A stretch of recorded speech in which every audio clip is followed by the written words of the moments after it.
dimineața din nou. Bună dimineața, încă o dată, Hristos a înviat. Adevărat, a înviat. Te alături acestui stil muzical? Da, o să avem colaborări. Ce? Pentru viitor, ce pregătiți? Hai, dă-ne tu din casă dacă ei n-au fost în stare. Spune-ne tu. Spune-ne tot. Prefer să fie o surpriză. Cred că e cel mai bine așa. Surpriză ca surpriză, dar totuși o piesă, ceva? Da, cât de curând urmează. Cât de curând? Cât de curând. Pe același stil? Un pic mai diferit. Suntem foarte curioși.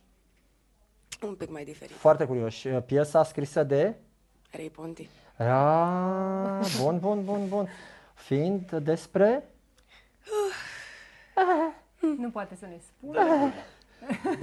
Despre iubire, despre prietenie, Am spus că o să fie o surpriză foarte mare, o surpriză care lumea nu se așteaptă, dar pot să spun că e o producție făcută de mine, e un pic înspre gangsta, dacă lumea știe ce vrea să spună, dar ținând cont un pic așa de stilul feminin, adică nu trecem spre vulgaritate. Și veniți la matinal? O să venim și la matinal cu piesa, desigur. Noi vă așteptăm. Deci urmează o piesă și un feat cu mine. Aveți cumva și o trupă de dans? Dacă tot Da, 3 coceni și restul pe aia. Ne-ai lămurit! Deci va urma ceva frumos. Promițător pe viitor? Cu siguranță, da. Cât de mult îți dorești să faci această piesă? Exagerat de mult. Adică... Era de mult pusă în plan? E. În gândurile tale? În principiu, da.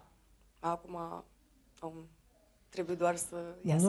Noi vă urăm succes. Noi vă urăm succes și să fie într-un ceas bun colaborarea ta și ieșirea ta la rampă, pentru că ai cu ce, vocea e faină. Am auzit-o și eu, să știi că nu degeaba te-am invitat în studio. Vocea este super faină, iar statutul...